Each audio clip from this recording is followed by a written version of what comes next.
ఇక విజయవాడలో AP cabinet భేటీ అయింది. సీఎం క్యాంప్ ఆఫీస్ లో కేబినెట్ సమావేశానికి మంత్రులందరూ హాజరయ్యారు. ప్రధానంగా ఈ భేటీలో స్విస్ ఛాలెంజ్ ఫైల్ కు కేబినెట్ ఆమోద ముద్ర వేసింది. తద్వారా సింగపూర్ కంపెనీలకు రాజధాని ప్రాంతంలో సగం వాటా దక్కనుంది. సచివాలయ ఉద్యోగుల తరలింపు విషయంపై మంత్రివర్గంలో విస్తృత చర్చ జరిగింది. అమరావతి ప్రాంతంలో ఆసుపత్రి, విద్యాలయాల ఏర్పాటుకు భూ కేటాయింపులపై కేబినెట్ చర్చించింది.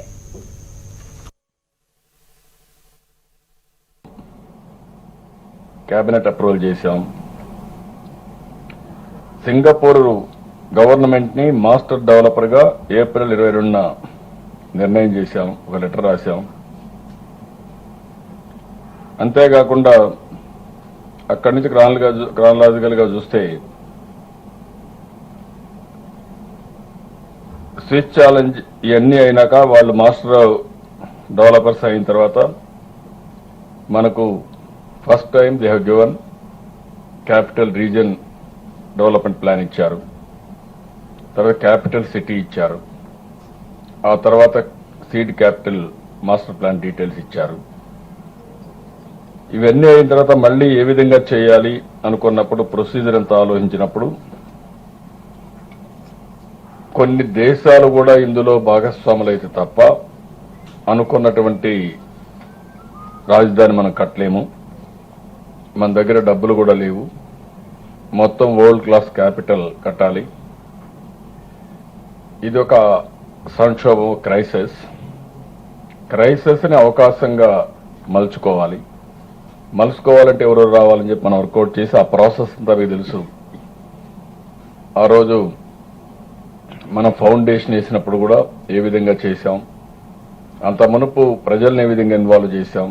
దానికి కూడా ఇద్దరు సింగపూర్, జపాన్ మంత్రులు రావడం, మన ప్రధానమంత్రి రావడం ఇవన్నీ జరిగాయి. దానిపైన కొన్ని దేశాలను కూడా సౌండ్ చేశాం, మీ కంపెనీస్ అని తీసుకురమని.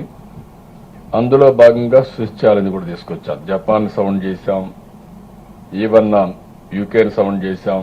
ప్రధానమంత్రి యూకేకి వెళ్ళినప్పుడు వాళ్ళు అమరావతి డెవలప్మెంట్ లో పార్ట్నర్స్ అవుతామని వాళ్ళ ఎంఓయూలు కూడా ఆ రోజు ప్రధానమంత్రి పెట్టాడు. అవన్నీ కూడా దృష్టిలో పెట్టుకుని మళ్ళా ఫాలో అప్ చేశాం. సింగపూర్ గవర్నమెంట్ ఇవన్నిటి వల్ల స్విస్ ఛాలెంజ్ కింద ఒక ప్రపోజల్ సబ్మిట్ చేశారు 30వ తారీఖున అక్టోబర్ 2015లో. మళ్లీ దీనిపైన చాలా సిరీస్ ఆఫ్ డిస్కషన్ జరిగాయి రెండు పక్కల. అదే మరి ఐఫోర్డ్ కమిటీ కాన్స్టిట్యూట్ చేశాం. అది కూడా 2-3 మీటింగ్లు పెట్టుకొని ప్రొసీజర్ ప్రకారం, ఎందుకంటే ఇంత మునుపు ఇదంతా కూడా మనం చూసినప్పుడు థీమ్ పార్కు, గోశాల, స్కూలు, హోమ్, ఓల్డేజ్ హోమ్ ఇవన్నీ వాళ్ళు కడతారు. అదే మరి భీమునిపట్నం కాపులపాడ గ్రామంలో ఫిల్మ్ నగర్ కల్చరల్ సెంటర్ ఏర్పాటుకి 5 ఎకరాలు ఇస్తున్నాం. 33 సంవత్సరాల లీజ్. ఇది ₹1,50,000 లీజ్ సంవత్సరానికి. తాడేపల్లిలో ఇండోర్ స్టేడియం కోసం తాడేపల్లిగూడెం, వెస్ట్ గోదావరిలో శాప్కి 1 ఎకరా 49 సెంట్లు వాళ్ళకి ఇస్తున్నాం. అదే మరి ప్రభుత్వ పాలిటెక్నిక్ కాలేజీకి వెస్ట్ గోదావరి జంగారెడ్డిగూడెంలో 5 ఎకరాలు ఇస్తున్నాం. ఇంకో పక్క నేసన్ గవర్నమెంట్ ఆఫ్ ఇండియా ఆర్గనైజేషన్ కి అనంతపురంలో సోమందేపల్లిలో తుంగోడు గ్రామంలో 1 ఎకరా 4 సెంట్లు ఇస్తున్నాం. అదే అక్షర అకాడమీ కింద ₹15 లక్షల చొప్పున 5 సెంట్లు మాత్రం దారికి కావాలంటే ఆ ఆర్గనైజేషన్కి ఇస్తున్నాం. ఇంకొక పక్కన నెల్లూరు దగదర్తి మండలంలో దామవరం, అనంతపురం గ్రామాల్లో ఈ యొక్క రొయ్యల విత్తన కేంద్రం కోసం 8 ఎకరాల 95 సెంట్లు ₹15 లక్షల చొప్పున ఈ కంపెనీ వచ్చి బిఎంఆర్ కంపెనీకి వాళ్ళకి ఇస్తున్నాం. ఇది కాకుండా విజయనగరం, రామభద్రాపురం, కొత్తక్కి గ్రామంలో ఇండస్ట్రియల్ పార్క్ కోసం ఏపీఐసీకి ₹4 లక్షల చొప్పున 187 ఎకరాలు. విశాఖపట్నం అనకాపల్లిలో వల్లూరు గ్రామంలో 280 ఎకరాలు 86 ఎకరాలు ఏఐసీసీకి ₹10 లక్షల చొప్పున వారికి ఇస్తున్నాం. 1017 ఎకరాలు ఏపీఐసీకి ₹30,000 చొప్పున వాళ్ళకి ఇస్తున్నాం. నెల్లూరులో కోట మండలంలో, కొత్తపట్నంలో. అదే మరి ఇంకొక పక్కన ఏపీఐసీకి నెల్లూరు తడమండలంలో ఎకరా ₹2,80,000 చొప్పున కొండ ల్యాండ్ వాళ్ళకి ఇస్తున్నాం. వెస్ట్ గోదావరి పెదపాడు మండలం వట్లూరు గ్రామంలో పెదవేగి మండలం భోగాపురం గ్రామాల్లో ఏపీఐఎస్సీకి 350 ఎకరాలు ఎకరా 12 లక్షల రూపాయలు చొప్పున వారికి ఇవ్వడం జరిగింది.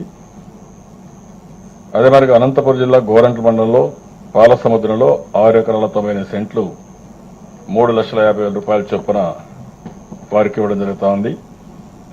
ఇది కాకుండా నెల్లూరు జిల్లా కోట మండలం కర్లపూడి గ్రామంలో ఎకరా 60,000 రూపాయల చొప్పున 383 ఎకరాలు ఏపీఐఎస్సీకి ఇస్తున్నాం. ఇది కాకుండా ఏపీఐఎస్సీకి నెల్లూరు మునుగోలులో కొండూరు శివారు గ్రామాల్లో ఎకరా 1,15,000 రూపాయల చొప్పున 30 ఎకరాలు ఇస్తున్నాం. ఇది ఒక నిర్ణయం. మాజీ సైనికుల విషయంలో ఒక నిర్ణయం తీసుకున్నాం. 10 సంవత్సరాలు అయిన తర్వాత మాజీ సైనికులు ఎవరైనా అమ్ముకోవాలంటే అమ్ముకోవచ్చు, కానీ దానికి ఎన్ఓసీ కావాలి. ఎన్ఓసీ కావాలంటే ఇంటింటికి తిరిగి ఆఫీస్ తిరిగి చాలా ఇబ్బంది పడుతున్నారు.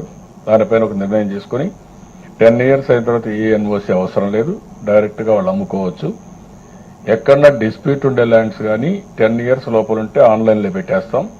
ఆ ల్యాండ్స్ రిజిస్టర్ ఎవరైతే ఉన్నాడో రిజిస్ట్రేషన్ చేసే వాళ్లకు చేయడానికి వీల్లేదు. కాబట్టి మాత్రం ఫ్రీ చేస్తున్నాం. అదర్వైజ్ చాలా కరప్షన్, చాలా ప్రాబ్లమ్స్ ఉన్నాయి. అందుకని ఇది కూడా లిబరలైజ్ చేశాం. We are freeing. అదే మరి ఇంకొక పక్కన మీరు చూస్తే ఇండస్ట్రియల్ పార్క్ ఏర్పాటు చేసి నెల్లూరులో చిలకూరు మండలంలో అంకులపాతూరులో 637 ఎకరాలు ఇచ్చాం. ఇవి కాకుండా విశాఖపట్నం గాజువాక ల్యాండ్ రెగ్యులరైజ్ చేయడానికి నిర్ణయం తీసుకున్నాం. ఆ డీటెయిల్స్ కూడా మన వాళ్ళు మీకు సప్లై చేస్తారు. అంటే కన్సెషనల్ ప్రైస్ ఎన్నో సంవత్సరాలుగా ఉంది.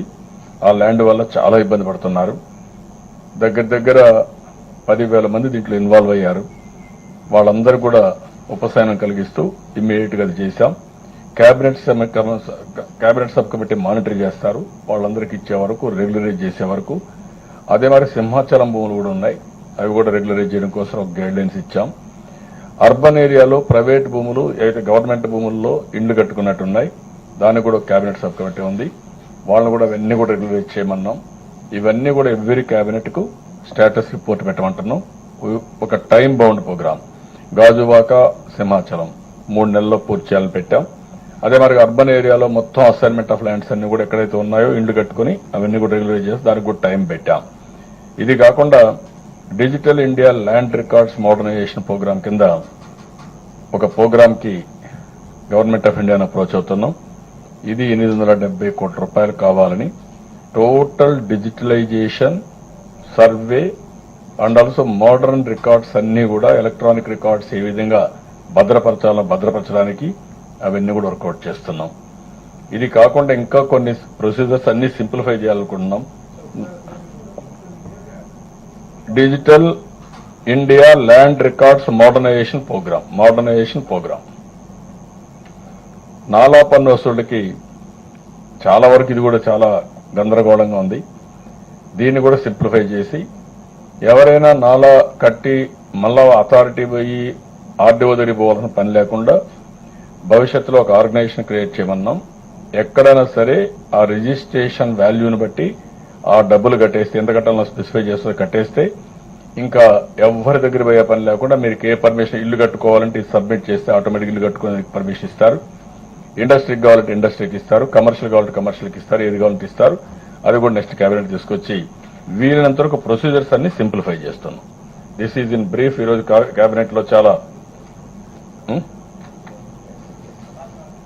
అదే మరిగా మన కాకినాడ పోర్ట్ ఇంత మునుపు క్యాప్టివ్ పోర్ట్ ఉండేది.